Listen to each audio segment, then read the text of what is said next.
Les Rwandais s'accusent, madame, monsieur, les Rwandais reconnaissent enfin que c'est lui qui, au moins, a donné ses troupes en collaboration avec le M23, le fameux M23 de M. Ndanga pour tuer les Congolais. Les Rwandais l'affirment tout haut et c'est devant la chambre plutôt de représentants américains et c'est très très grave. Est-ce que nous allons dire que Tshisekedi Félix, c'est un prophète mal compris de la République? Pourquoi tant réclamer le dialogue? Eh bien, tout se dessine mieux. Eh bien, il fallait d'ailleurs comprendre que qui veut la paix prépare la guerre. Eh bien, la guerre se prépare en connaissant son adversaire. Et ça, c'est vrai. Comme l'a dit Alain Foucault, un de mes confrères, qui insiste que le Congo ne doit pas dialoguer avec l'ennemi. L'ennemi, c'est qui? C'est Kabila, c'est Nanga, c'est Kagame. Les trois, c'est un maillon associé avec d'autres Congolais d'ici qui se voient des Congolais de luxe qui dépassent d'autres Congolais pendant qu'il y a eu des millions de morts. Voilà, ça c'est mon introduction pour ce jour, madame, messieurs. Je vous avais promis que nous devons recevoir sur notre plateau, vous savez, la ville est très mouvementée aujourd'hui. Bumba a lancé sa brigade. Il n'y a pas de circulation, mais nous nous sommes quand même retrouvés dans le deuxième bureau de l'honorable Jean-Claude Mpunga Maweja, qui est avec nous. Il devait être avec nous sur notre plateau de télévision, mais comment il devait se déplacer pendant que la ville a connu ce qu'elle a connu. Aujourd'hui, on va en discuter, mais nous sommes là avec lui. Honorable, bonjour. Bonjour, monsieur Théodore. Vous allez bien? Oui, très bien, au rythme du pays, on est là, on tient les coups, on s'accroche à la vie. Voilà, un très bon début de week-end, hein, de la semaine plutôt, pour vous. Hein.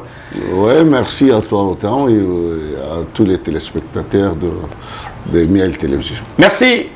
Océan Télévision, Miel Télévision, nous sommes là. Madame, monsieur, je dois vous dire quelque chose.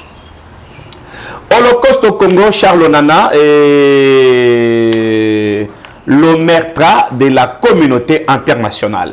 À partir de ce manuel que mon confrère Charles Onana a eu à écrire, à dénoncer les massacres, plus de 20 millions de morts maintenant, Onana est dans le viseur de Kagame. Kagame veut à tout prix l'assassiner, veut à tout prix mettre fin à sa vie. Eh bien, moi, Théodore Loumou, Congolais vrai patriote, je demande à tous les Congolais de faire front contre Kagame et sauvegarder la vie de Charles Onana. Tous les panafricanistes, je cite bien le professeur Bilolo Mumbabing, le professeur Théophile Obenga, le professeur Pinipini, Biogo, vous êtes nombreux. Et je vais citer encore Kalamba Sapo, je cite tous les grands professeurs de partout dans le monde. Là où vous êtes, faites la protection réelle de Onana parce que c'est un trésor pour notre République. Nous n'allons pas lâcher. Moulumba, l'ancien directeur général de la RTNC, qui est son collaborateur proche ici, crie aussi, eh ben, nous devons protéger Charles Onana parce qu'il a mis à nu M. Kagame. Je suis là pour ça. Nous allons en débattre demain dans notre grande émission. Madame, Messieurs, n'oubliez pas, j'interpelle aussi Charles Binam Bikoy du Cameroun, protéger les nôtres, c'est très important. Merci beaucoup. Je vais rentrer sur ces points.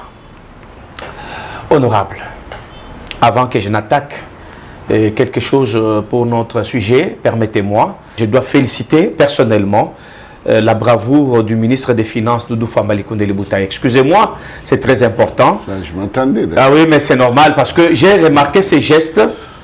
Quelqu'un qui fête son anniversaire, il pouvait être dans les luxes, il pouvait être assis, couper les gâteaux, faire la fête. Mais il a présenté cette simplicité pour aller visiter le professeur qui a été assassiné à l'Unikin par des bandits. Il a profité de son jour de naissance pour reconnaître, pour vraiment rendre hommage à ces grands professeurs d'université assassinés lâchement. Et bien d'ailleurs, les enquêtes témoignent déjà que tous les assassins de ces professeurs sont déjà aux arrêts. Et l'autre a été aussi brûlé vif. C'était la justice populaire. Eh bien, Doudou Fambali Koundéli Boutaye, malgré tout ce qu'on peut dire sur vous, bien sûr, mais ces gestes comptent. Félicitations pour ça et nous vous disons sincèrement merci. La famille était confortée. Le recteur de l'université de Kinshasa s'est senti aussi conforté parce qu'un ministre qui descend quand même jusque dans la famille pour aller consoler la famille de l'illustre disparu. C'est un geste qu'il faut féliciter. Je voulais juste saluer ces gestes, hein, pas d'autre chose que ça. Merci beaucoup, honorable Jean-Claude. Merci beaucoup. J'aimerais aussi commencer par où tu as commencé. Merci. J'aimerais placer un mot par rapport à notre frère Charles Onana, Onana, oui. qui n'est pas congolais. Un Camerounais, hein? Pas congolais, c'est un Camerounais. Voilà un Camerounais de très bonne qualité, qui est un politologue comme moi, qui s'est vraiment intéressé à l'histoire contemporaine du Congo belge. Comme aujourd'hui, c'est la République démocratique du Congo. Vous savez, ce gars, il est d'un courage exceptionnel. D'abord, c'est un scientifique avec une plume pointue. Il a écrit des choses que beaucoup d'autres n'auraient pas vraiment accepté d'écrire par peur de ce sanguinaire Kagame. Parce que Kagame, aujourd'hui, pas plus tard qu'hier, il faisait peur à tout celui qui voulait se mettre sur sa route. Parce que Kagame avait réussi à faire gober son histoire de génocide Tutsi. Or, c'est les génocides rwandais. Il n'y avait pas que des Tutsis qui ont été massacrés, mais il y avait des Hutus, parce que le déclenchement de tout ça, c'est l'assassinat, vous devez comprendre, d'Abiyarimana et du président burundais, Tantumira, dont l'avion a été bombardé par des missiles solaires de Kagame. Vraiment. Donc c'est ça l'élément déclencheur. Parce que vous savez, quand aujourd'hui Kagame se cache derrière des génocides, mais il ne dit pas quel est l'élément déclencheur du génocide. Alors, et on se posera aussi la question de savoir à qui profite le crime. À qui a profité le génocide si ce n'est qu'à lui. Donc Kagame aujourd'hui est devenu président de la République rwandaise pendant autant d'années par le fait d'avoir tué Abiyarimana et planifié le génocide au Rwanda. Donc Kagame a toujours menacé toute personne qui amène un autre discours, et cette personne-là est toujours qualifiée de négationniste. Pour eux, ils n'acceptent pas les génocides et tout ça. Mais non, mais il faut ramener l'histoire. La vérité de l'histoire doit être connue par des générations futures.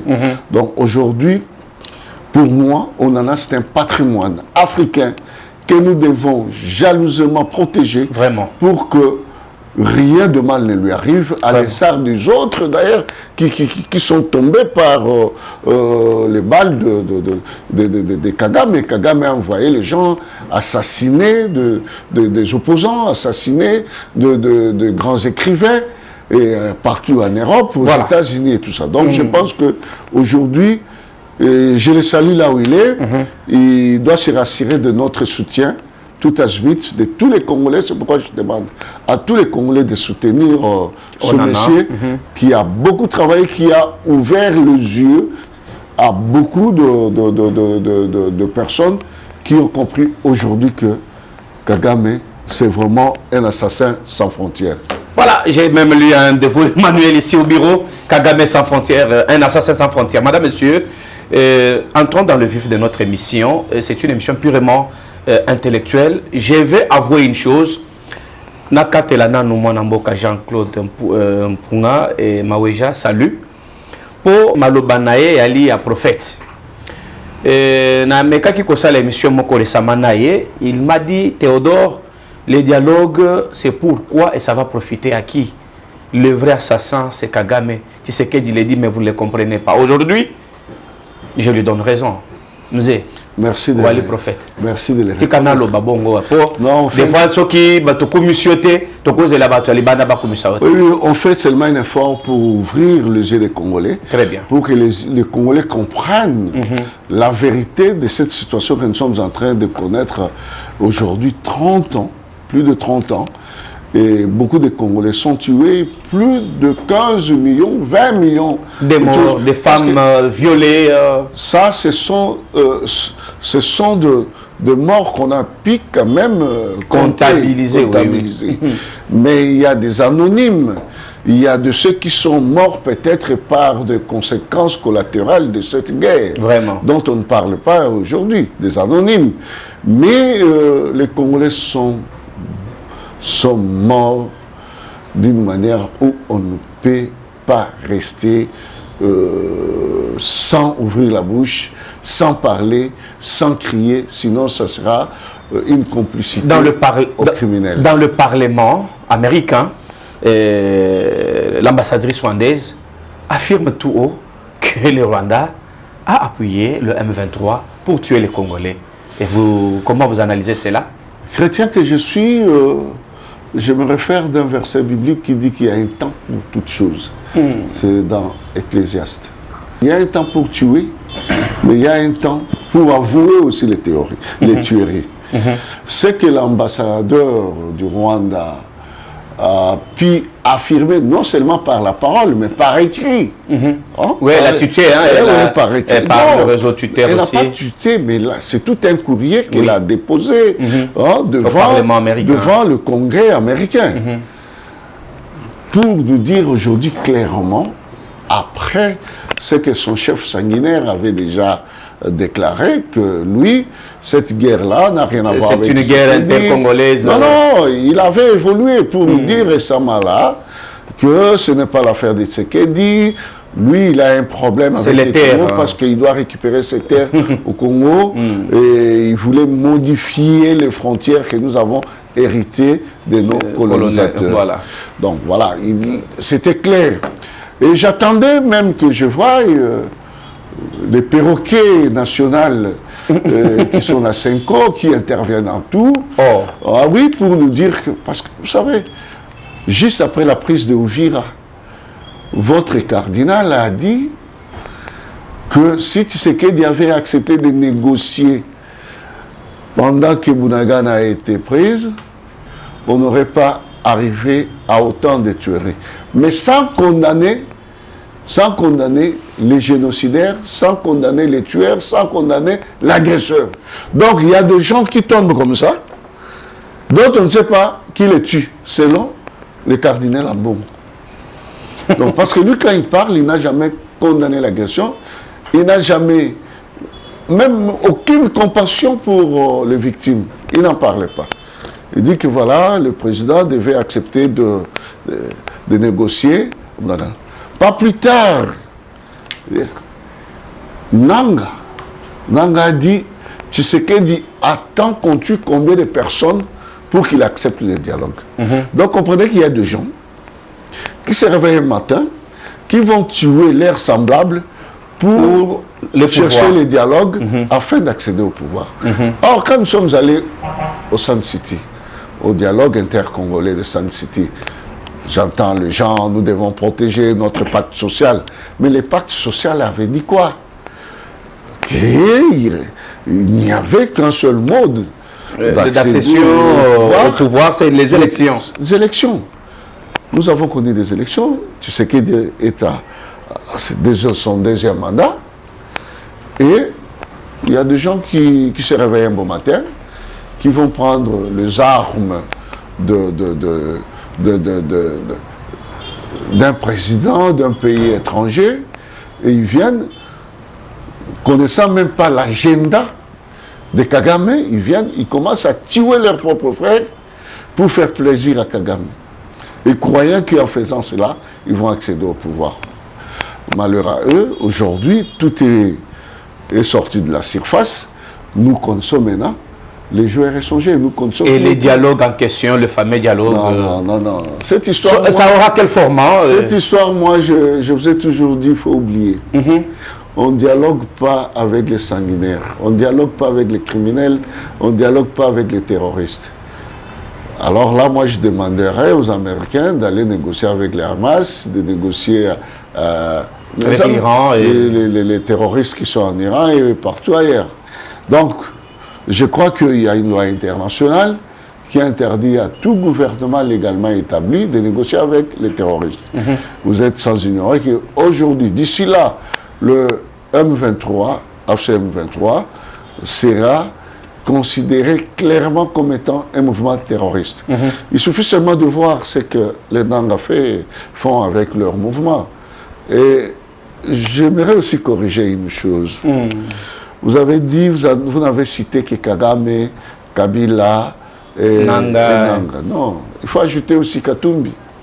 Ah, il est du nombre, lui. Il faut ajouter aussi les Lubaya, les Setkikouni, les Sessala. Ils ont été chassés dans un restaurant à Bruxelles. Oui. Par les patriotes. Par les patriotes. Il ne faut pas qu'on colle ça dans la dynamique que nous avons aujourd'hui, parce que tout est clair maintenant, il n'y a pas à dialoguer. On va dialoguer sur quoi et pour aboutir à quoi?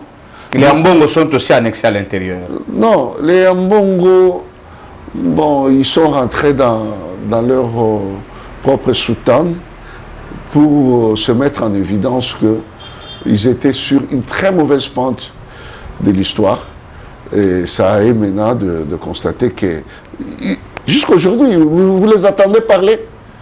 Vous entendez Ambongo parler, faire des déclarations. Mais Fulgence Mouteba...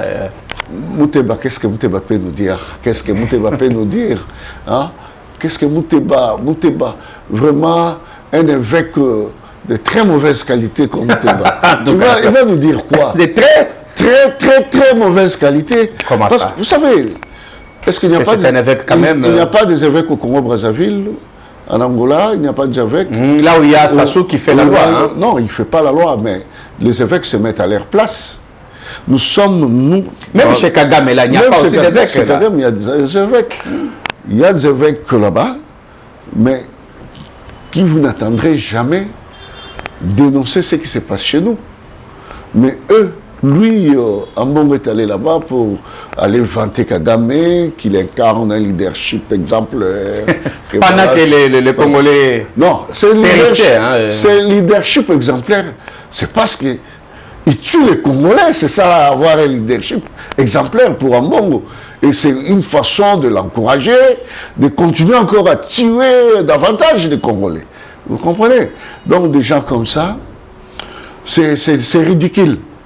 Vous avez vu quand ils sont allés voir le président de la République en sortant, Cholet a dit, bon, nous voulons les dialogues. Si le président persiste de ne pas convoquer les dialogues, il y aura, là c'est dans une chaîne de la place, que vous connaissez très bien, avec votre confrère Christian Sokono, voilà, il y aura un jeune homme courageux. Un jeune homme courageux. Il finira par venir renverser les régimes. Ça n'a pas tardé, nous avons vu un courageux. Malade Christian est venu au Palais de la Nation pour renverser les régimes. Mais vous connaissez les sorts de Malanga. Moi, je pense qu'aujourd'hui, j'applaudis le travail que le CNC fait. Mais le CNC ne devrait pas faire un travail sélectif. Parce que les gens comme le Ambongo, les Cholet, les Mouteba, devraient déjà répondre de leurs actes. Ils ne sont pas de citoyens spéciaux. C'est extraordinaire. Non, pas extraordinaire. On ne parle pas ici de l'Église catholique. L'Église catholique romaine, nous connaissons les vertus, les valeurs qu'elle incarne. Mais ce sont des individus, un groupe d'individus qui ont vendu leur âme au diable et qui sont allés comploter avec l'ennemi pour tuer les Congolais. Non, nous ne pouvons pas laisser de gens comme ça vivre en paix. Au moment où, aujourd'hui, vous savez, il y a combien de déplacés de guerre?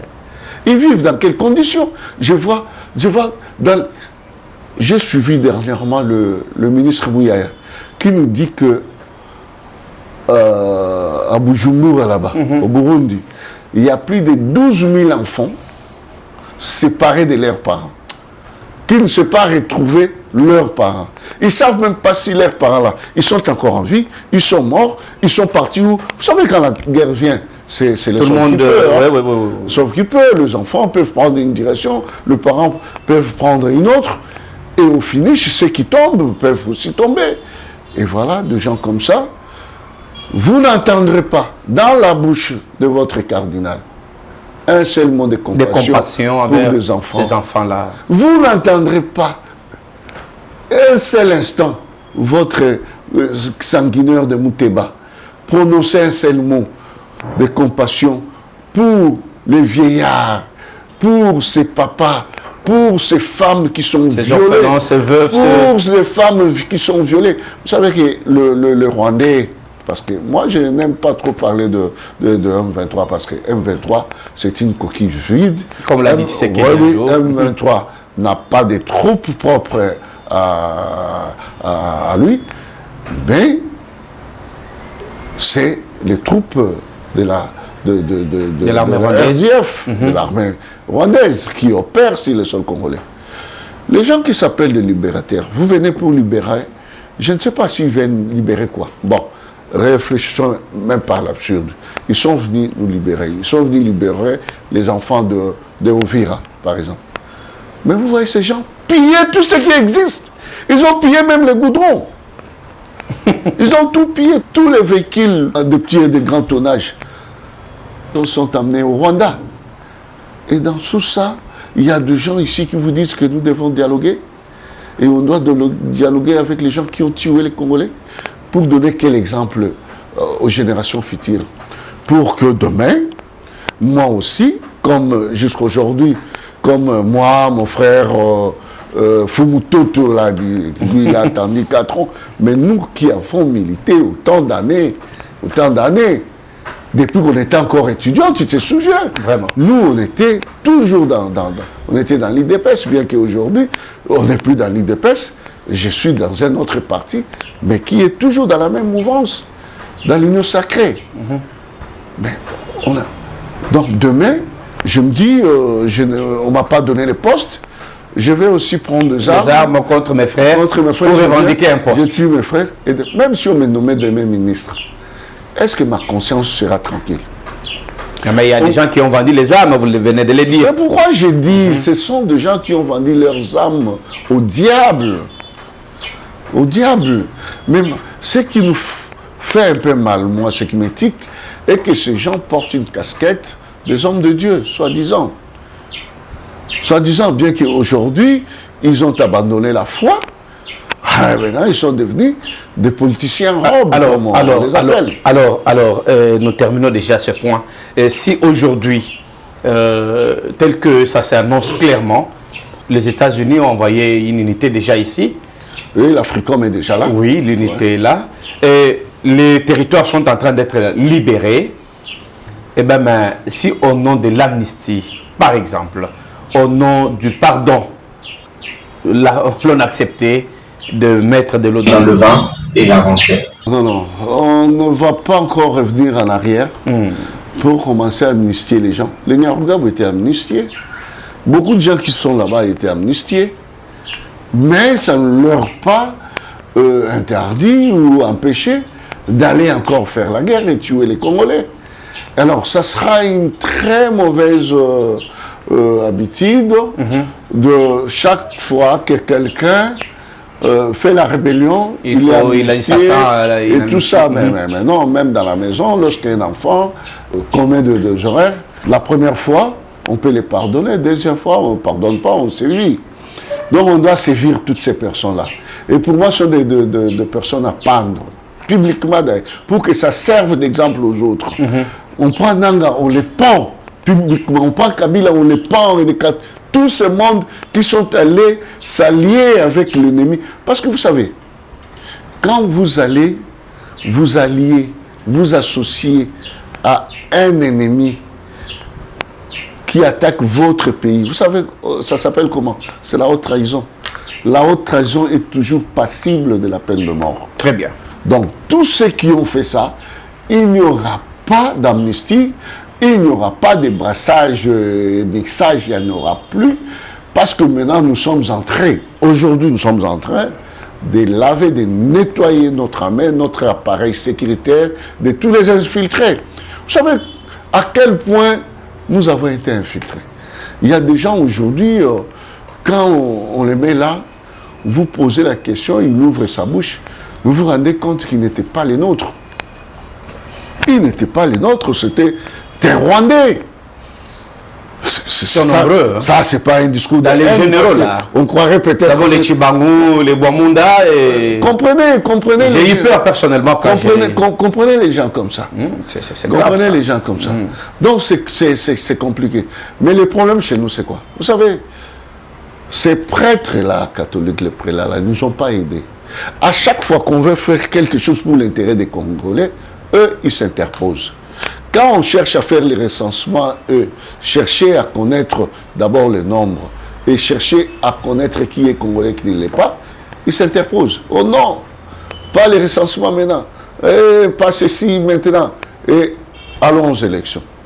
Eux, ce sont les élections. Les élections, là, pourquoi? Pour chercher à placer une autre marionnette à leur service, pour venir encore mater les Congolais comme on l'a fait avec Kabila pendant plus de 18 ans. Vraiment. Donc voilà, et on va chercher à nous produire un maillon faible à la tête de la nation, et ça va tourner comme ça. Et avec l'avènement de Félix, il a dit, niet, plus question. Vous avez vu la loi Tchani, qui ont combattu la loi Tchani? La Senko. Une loi qui protège les Congolais, et eux s'interposent toujours pour combattre. Quand on cherche à faire quelque chose pour l'intérêt des Congolais, non, il ne faut pas faire. Il faut ramener les étrangers. Ils courent toujours derrière Katumbi pour qu'un jour Katumbi devienne président de la République démocratique du Congo. Changeons de chapitre. Mais c'est compliqué. Dans ce pays, oui. C'est compliqué dans ce pays. Quelqu'un lui-même vous parle. Il vous dit que son père, d'abord, son père était un grec juif, italien, et tout ça. Sa mère, qui a aussi une nationalité douteuse, donne une condition que ses origines, c'est en Zambie. Oui. Et le monsieur, et ça ne vous dit rien. Voilà. C'est au nom de quoi? De l'intégration régionale. Mais la nationalité congolaise est aussi acquise par plusieurs procédures. Changeons de chapitre. Non, effectivement, nous ne fermons pas tout, mais nous acceptons que vous êtes Camerounais, vous vivez chez nous, vous sollicitez notre nationalité, on vous l'octroie, mais sous réserve de certains droits. Parce que vous savez, en France aujourd'hui, même en France, où il y a le droit du sang, le droit du sol et tout ça, un enfant à l'âge adulte, il peut choisir lui-même la nationalité et tout ça. Un enfant né d'un papa congolais, d'une maman française ou d'une maman de la Caraïbe, tout ça peut se dire que je deviens français, on lui accorde cette nationalité. Mais il y a quand même des limites. Cet enfant ne deviendra jamais président de la République française. C'est des choses comme ça. Nous voulons d'abord qu'on sache qui est qui. Protéger qui est venu, oui. Il est venu d'où? Voilà. Ce n'est pas le fait... Nous avons grandi avec des Rwandais. Nous avons étudié avec des Rwandais à l'université de Kinshasa. Donc on sait que celui-là est Rwandais. Celui-là... Vous savez, les combles dans tout ça, c'est quoi? Quand l'AFDEL est arrivé, nous avons constaté la disparition de certains de nos camarades. On croyait peut-être qu'ils étaient tués, quoi. Mais quelques jours après, vous les rencontrez. Ou commandant. Il est déjà dans l'armée. Colonel. Général. Parce que moi, je connais le défunt Nindaka Massassou. Et on jouait au football dans notre équipe du quartier. Et d'ailleurs, sa mère, oui, paix à son âme, paix à l'âme du professeur Bibombe. C'est le professeur Bibombe qui était le mari, entre guillemets, de la maman de Massassou. Et Patience, c'est l'autre. Mais quand l'AFDEL est arrivé ici, on a vu Massassou devenir ce qu'il était devenu. Changeons de chapitre, madame, monsieur. Tshisekedi, bâtisseur de la République démocratique du Congo, il mérite un trophée pour ça. Parce que sous l'agression rwandaise, le pays en train de souffrir, mais il construit. Au moins, déjà, 6 universités sont construites. Non, presque plus de 6. Plus de 6. Et plusieurs écoles. Il doit en construire 16 au total. Voilà. Donc ils sont déjà... Aujourd'hui, à Kananga, il inaugure l'université de Kananga. Et c'est là où je suis sorti. Hein. C'est mon alma mater. C'est une joie pour moi pour présenter cela. D'ailleurs, je demande à la régie de me mettre les images de cette université. Quand moi j'ai étudié là-bas et maintenant, et quand Tshisekedi est venu, coup de chapeau à lui. Et le bâtisseur, pourquoi vous l'avez surnommé Tshisekedi bâtisseur dans les temps difficiles? Après l'indépendance, de tous les présidents qui ont géré ce pays, qui sont passés à la tête de ce pays, personne d'autre a eu à construire des bâtisses comme lui, l'homme. Personne. Et dans des conditions aussi difficiles que celles que nous traversons aujourd'hui. Un pays en guerre, et lui-même, sa vie menacée, sa santé aussi. Mise en danger à tout moment. Vraiment. Il est toujours entre deux avions. Et on croit que c'est un luxe, mais c'est de risques graves qu'il encourt. Mais il parvient parce que c'est un Congolais de sang, un Congolais de souche, un vrai Congolais. Un Congolais de très bonne qualité. Moi, Mboka, de très bonne qualité. En tout cas. Et celui qui... C'est le terme qui m'a retenu. Un Congolais de très, très, très bonne qualité. Vraiment. Voilà qu'aujourd'hui, depuis l'indépendance, je vais te choquer, le Congo n'a jamais connu des universités officielles, nationales, propres au Congo. Construites avec les fonds propres du gouvernement congolais. Vous allez me parler de l'INASA, l'INEKIN, l'Ovanium. L'Ovanium, c'est un produit des Belges. l'INEKIS et puis l'Université de Lubumbashi. Ça a été construit par le Belge et remise aux Congolais. Donc aux Aïrois de l'époque, parce qu'avec Mobutu, quand Mobutu est arrivé, il a réalisé, il a fait ce qu'il a fait, et le Belge ont remis toutes les institutions éducatives entre les mains des autorités congolaises. Mais ce n'est pas l'œuvre des Congolais. Kabila ici est venu, même pas arrivé à réhabiliter une université. Mais nous avons vu quelqu'un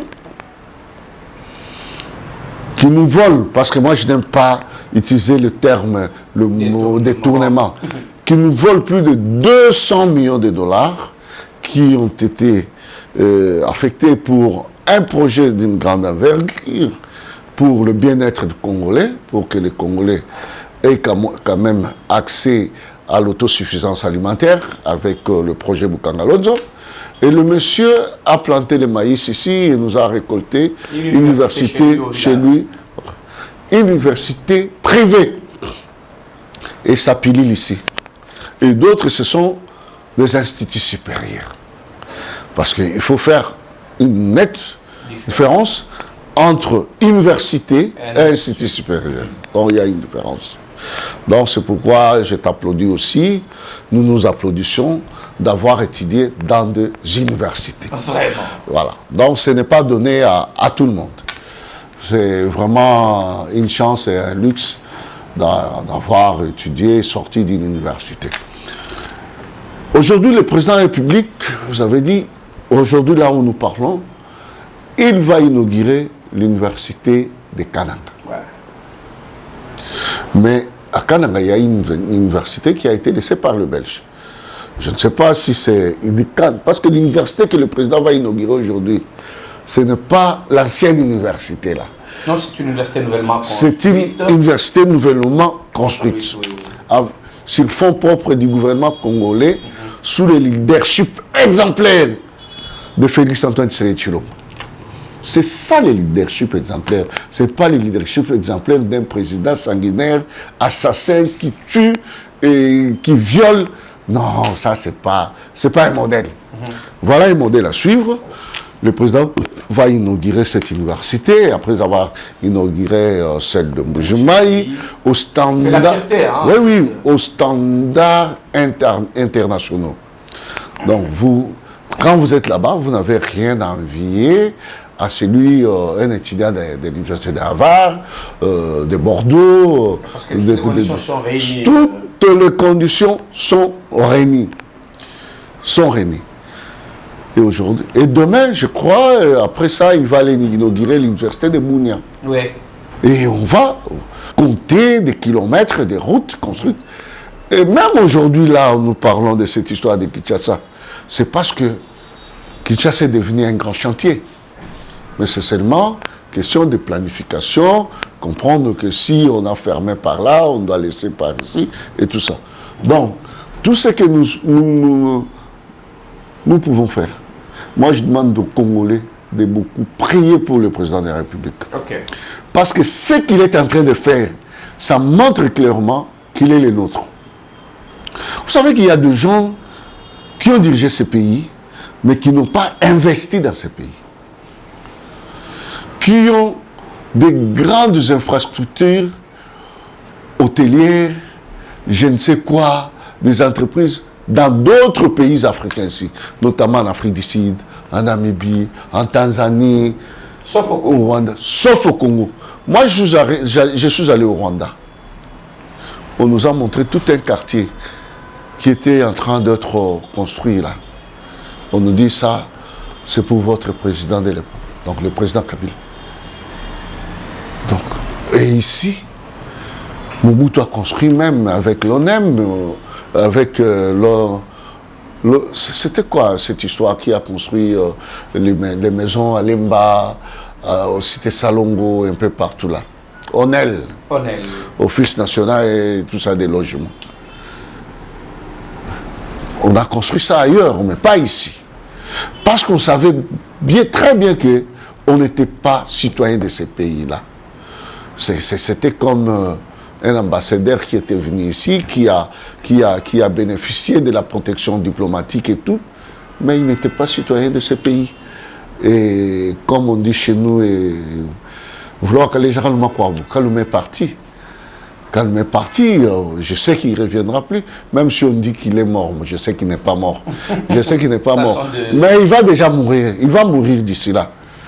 Il va mourir d'ici là. Ça, je prophétise. Parce que toutes ces personnes-là, les Nanga, les Katumbi, les Kabila, les Biamungu et tout ça, ce sont des gens qui, vous le voyez comme ça, mais c'est des gens qui sont déjà morts. Ils sont déjà morts parce que tous les esprits, les âmes qu'ils ont fauchées inutilement là, vraiment. Toutes ces âmes-là crient vengeance auprès de Dieu. Nous avons fini. Nous n'avons que 2 minutes qui nous restent. Daniel Bouba réclame que les Quinois achètent le permis de conduire, vignettes et autres taxes. Aujourd'hui, une brigade de 300 personnes est larguée sur la route et vous avez vu comment la route est paralysée. Est-ce que c'est une bonne méthode? Quel est le conseil? Et juste ça, le conseil, que faire à la place? Non, en fait, c'est pas une mauvaise chose. Il faut avoir la culture de fiscalité. Oui, effectivement, parce que tout pays vit avec les contributions, des taxes, des impôts de ses citoyens. Mais c'est la méthode utilisée qui me semble un peu orthodoxe.